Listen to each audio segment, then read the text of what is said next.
ni koko kenshi na kenshi tuvuga ukugaruka k'umwami wacu Kristo, ariko iyo tubivuga ntabwo tureba igihe gito gisigaye kugira ngo aze, tubivuga ngo azagaruka gusa twiringiye twizeye.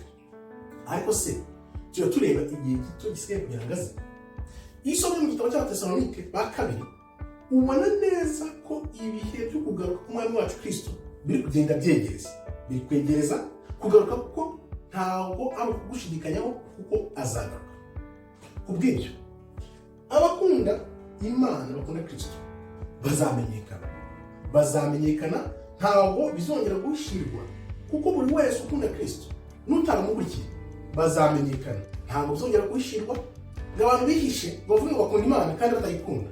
Gukunda Imana ntabwo ari uvuga ngo Imana ndagukunze bihita birangira, ni ukwinjira mu ijambo ukaryinjiramo rikaguhindura, noneho rya jambo ry'Imana akaba ari ryo ritura muri weho nawe ugatura mu ijambo. Abantu benshi biringira iby'isi kubera ko nibyo bamenye gusa, ntabwo bareba kure ngo barebe nyuma y'ubuzima uko abantu bazabaho kubw'umwuka, umudendezo, ubuzima buzira iherezo. Ibyo rero tugomba kureba. Avuga rero ibyo byose rero kugira ngo Kristo agaruke biranditse muri Matayo 24, byose bizagomba bibe kugira ngo bisoze, noneho Kristo agaruke aje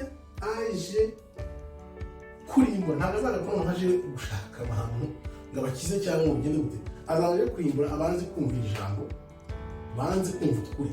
Uwanze kumva ukuri wese biranditse, nayo nabisomye umunsi ndatangara.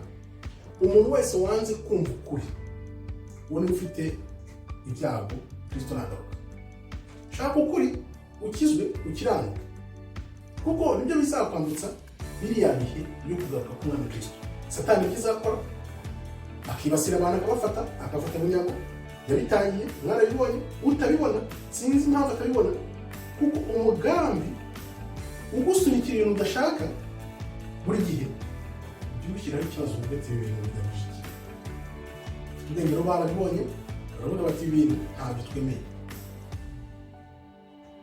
Umwana Satani mu gihe burayi bita Abaddon, mu kigereki Apollyon, niwe usunika abamarire ngo baze mu isi. Turibaza ko biriya byanditse mu byahishuwe yuko inzige zizatera abantu zikaza zikabarya amezi 5. Ntawe waba wibeshye ubigereranyije n'ibyabaye muri 2019. Wibaze nawe ukuntu Satani yashutse isi yose akayisunikira biriya bintu. Ubu ngubu ndibaza abenshi bafite ubwenge wenda bagize ubuntu bakavuga bati reka dutekereze turebe ibyabaye, nizera neza ndashidikanya ko babikemanga. Ariko byakabaye byiza niba izo gahunda zigenda kubona hamaze amezi 6 nta kibazo bikugezeho, wisubirayo hagarukira aho ngaho urebe uburyo noneho wavuga uti bya bindi bihuhura abantu bizaza, ko ari ikimenyetso kizashyirwa ku bantu, yaba umubare, izina ry'inyamaswa, ibyo byose ntuzabijyemo kubera ko abantu bazabifata bazahita baba abantu bahindukire kubera Satani atari kubera Imana.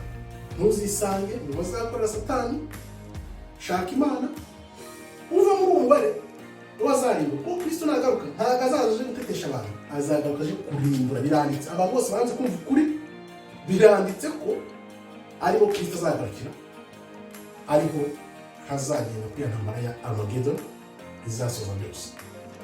Ubwo rero bakubwira ni abantu iyo baramuhinduka barakira ibyo bintu bya Satani, bazacura imiborogo, bashaka urupfu barubure, kuko muri iyo minsi urupfu ntabwo ruzaba rukiboneka.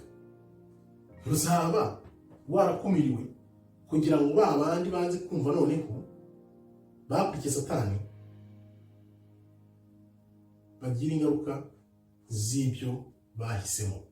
Hitamo neza uyu munsi, uhitamo Kristo, uze wakira agakiza, usange abandi bakijwe, mwige ijambo, musabane, mugire urukundo rw'Imana dusaba, kugira ngo aya makuba naza ejo n'ejo bundi azasange witeguye uko yagusanga kose, kuko uri mu gakiza kijwe, umutima wawe warawuhaye Kristo. Ntacyo uzaba, niyo wapfa uzabaho. murakoze rero, Imana ikomeze ibarinde. Shalom, shalom, shalom.